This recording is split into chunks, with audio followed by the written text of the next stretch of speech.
Hi everyone, welcome back to my channel.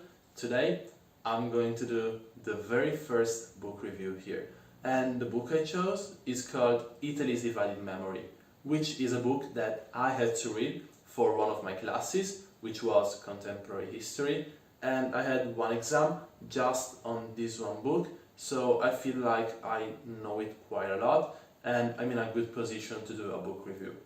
The video is going to be structured first in a summary, then in the review of what I liked and what I didn't like, and third, a big summary of the review, and with a final grade. So this said, let's go on with the video. Before starting with the summary, I am binded by the unwritten laws of YouTube to tell you to like the video, and if you actually enjoy it, to subscribe to the channel. I drop a new video every Friday at noon, but if you want to be reminded of when I drop new videos, there is also a little bell. If you click on it, you will be notified, you will get a notification every time I drop a new video. So if you're interested, the option is there, but please like and subscribe to the channel. This said, let's go on with the video. So the premise on which the book is based is that memories of people that lived through specific events are key to historiography. So the memories are important to complement written sources. Alone, memories are not reliable, but when put together with other type of sources, they are very useful to writing history. But there is a problem when written sources and the narrative pushed by the state doesn't match with what people remember, and that is what is divided memory, which is the key concept of the book. And actually the book says that there are two types of divided memory. First, state versus people, as I just said, but there is also people versus people. So how you remember an event depends on your ideology, on your experiences, on what you were doing that day or that era. And these are the two types of divided memory. And divided memory is something that can be found anywhere. But the book talks about Italy's divided memory, and the concept of divided memory is actually tied in Italian history, because in every single section of Italian history there are divided memories. Italian history is very short because Italy was founded in 1861, but ever since then there has been divided memory for two main reasons, and that is weak governments and civil wars. There is not, if you look up on the internet, there is not an Italian civil war or Italian civil wars, but there are a lot of periods where Italians fought each other. They are not officially classified as civil wars, but they are. And the book then goes in depth in each macro section of Italian history of the 19th century and analyzed divided memory in each of these era. More or less, these macro sections are World War I, post-war era, fascism era, World War II, resistance war, and the lead years, with the middle section of World War II resistance war being the largest one, also fascist era, enters in this big block. The book doesn't offer an extra taxonomy division, but for me, in my opinion, there is a second layer of division, which is periods when there is no clear party lead to a memory war where left and right fight to impose their own version of history. And in Italian history, in this book, we can see that when it talks about World War I, the post-war years, where left and right, the Socialist Party and the rising fascist party were fighting to impose how the war had to be remembered. And then also the lead years, which is a period in the 70s and 80s, which we never studied in Italy, but it was in the book and it was very interesting. The second group is when there is a strong party leading, which is in this book Fascist era and Resistance War, which is right after the fascist party fell. And in these periods, the winning party imposes its own version of history, and for the other group, there is for the other group and for everyone that doesn't agree with the narrative pushed by this strong party, there is a underground level of memories where people still remember, people still take forward what they lived through, but they keep that underground because they know that it can be dangerous. And with this taxonomy then, there is a chapter that I left as an independent one, which is World War II, because it is not the division of memory, is not about trying to impose one memory or keeping memories underground, but is how people dealt with the horrors of the war crimes and war camps, which is an interesting chapter because not like the other two subgroups here, we also have a psychological level that makes us understand how people deal with the death of people close to them, and it's very interesting.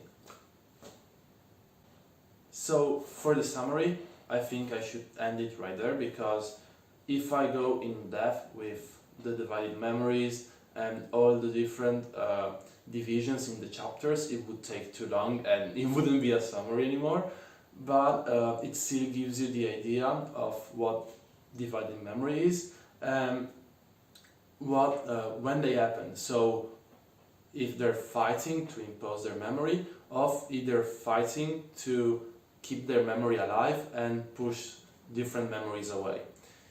This said, let's go on with the review this time, starting with what I liked about this book. And what I really liked is that it brought new perspectives about history. So in high school we get just one version of history, but as we said, there are divisions of memory, so the actual event many times is not what the state tells, and other times what people remember is not what the state says. So this way, reading this book, I got different perspectives of historical events that I already knew about, and it was very, very interesting. Some of them were something I already know, but the major part of the book, it was completely new to me and it was very interesting. The second thing I liked was the psychological insight on how humans deal with death and with catastrophes, that in this book is about World War II, but we can also try to understand it in today's world. And when something bad happens to a person, it usually doesn't blame who needs to be blamed. So, talking about World War II, when the Nazis committed massacres on Italian cities, people actually quite never blamed the Nazis, because the human brain needs a psychological scapegoat. World War II in Italy, these guerrilla fighters were called the resistance, and people blamed them because, as I said, they need that psychological scapegoat, but the reason that they blame them for is that either the Nazis' actions were a reaction to killings and sabotage that the resistance did, or because they failed to protect the population, which in many times was not true, and it is shown that it was impossible for them to protect the people. But as I said, during COVID here, many times the doctors cannot do anything, but they still get blamed for, because people say they didn't do as much as they could have. During these catastrophes, during this period of death, history repeats itself. It's a common saying, but here it's completely true. History repeats itself. Every time that a person loses someone close to them, they need a physical, psychological scapegoat to blame them for. Now let's talk about what I didn't like about this book. And the first thing that came to my mind when I was writing the script is chapter 1.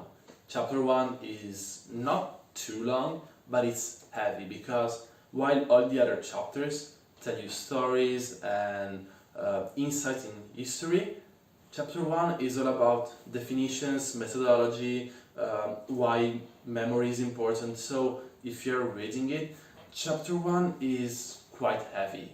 And I had a list of books to choose from for my history exam, and I was tempted to change the book halfway through chapter 1 because it was so heavy.